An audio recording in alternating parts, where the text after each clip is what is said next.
तेजस्वी यादव ने बिहार की यादों और अपने कार्यकर्ताओं को छोड़कर हरियाणा के यादव और अपने राजनीतिक सलाहकार को राज्यसभा सदस्य बनाया और बताया कि किस तरीके से राज्यसभा के भीतर पार्टी को मजबूत किया जाएगा और संजय यादव इसमें अपनी भूमिका निभाएंगे। जबकि ऑलरेडी पहले से वहां पर राज्यसभा में मनोज झा बड़े वक्ता थे, अच्छे वक्ता थे, लेकिन फिर भी संजय यादव को भेजा गया। ये इसलिए भेजा गया क्योंकि वो तेजस्वी यादव के सलाहकार थे और उन्होंने कहा कि अब मैं भी राजनीति में आना चाहता हूं।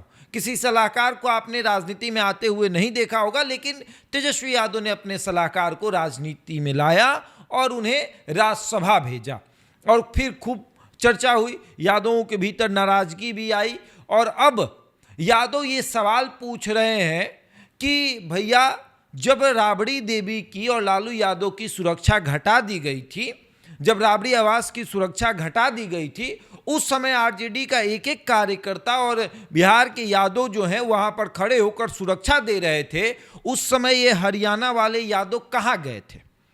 उस समय तेजस्वी यादव ने हरियाणा वाले यादव से क्यों नहीं पूछा कि आपने सुरक्षा क्यों नहीं दिया? क्या वो बड़े नेता हो गए हैं?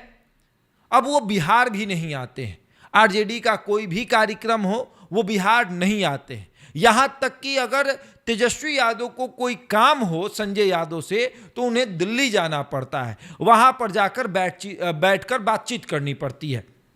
संजय यादव अब पटना नहीं आते हैं और उनको आरजेडी के नेताओं से भी अब कुछ खास मतलब नहीं है।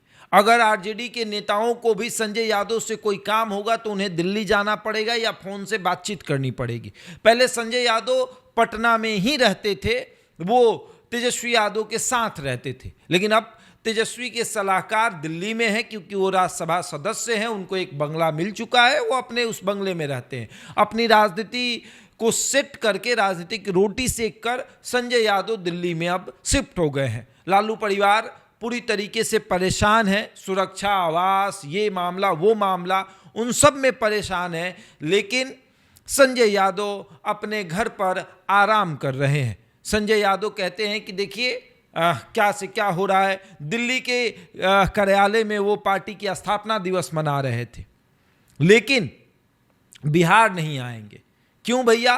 क्योंकि अब देखिए पार्टी राष्ट्रीय पार्टी है, अब दिल्ली में भी काम करना पड़ेगा, दिल्ली में पार्टी को तैयार करना पड़ेगा। भले ही बिहार की राजनीति में पार्टी डूबती चली जाए, भले ही 25 विधायक हो जाए, भले ही विधायक नाराज होकर भाग जाए, लेकिन संजय यादव को उससे कोई मतलब नहीं।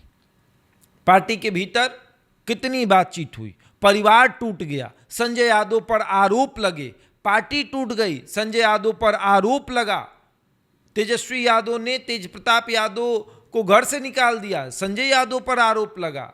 रोहिणी आचार्य नाराज होकर चली गई, संजय यादव पर आरोप लगा। पार्टी पूरी तरीके से बिखर गई, संजय यादव पर आरोप लगा। लेकिन एक तेजस्वी यादव हैं जिनको ये लगता है कि वाकई में संजय यादव ने काम किया है बेहतर और संजय यादव की वजह से पार्टी चल रही है बेहतर, और अब वो दिल्ली से पटना नहीं आएंगे क्योंकि पटना में है ना कार्यकर्ता, पार्टी का झंडा ढोने वाले, पार्टी का काम करने वाले। भले ही उनको मौका मिले या ना मिले, लेकिन वो लगे रहेंगे। सभी कार्यकर्ताओं के मन में एक सवाल था कि सब लोग आ रहे हैं, विधायक आ रहे हैं, सांसद आ रहे हैं, ये वाले कहाँ हैं? मतलब ये कहाँ हैं आजकल? संजय यादव कहाँ हैं आजकल? तो संजय यादव आजकल दिल्ली में, उनको बंगला मिला हुआ है, अपने परिवार के साथ वहीं रहते हैं। तेजस्वी यादव को कुछ काम रहता है तो वो दिल्ली जाकर उनसे बातचीत कर लेते हैं, क्योंकि अब वो राज्यसभा सांसद हैं, तेजस्वी तो विधायक हैं। राज्यसभा सांसद बड़ा है ना, तो उनको उनके पास जाना पड़ता है। भले ही वो पार्टी के कार्यकारी अध्यक्ष हैं, लेकिन उससे क्या है, तो विधायक। तो इसलिए राज्यसभा सांसद के पास जाते हैं, बातचीत होती है। बहरहाल इस खबर में इतना ही। बने रहिए हमारे साथ और देखते रहे द इंडिया टॉप।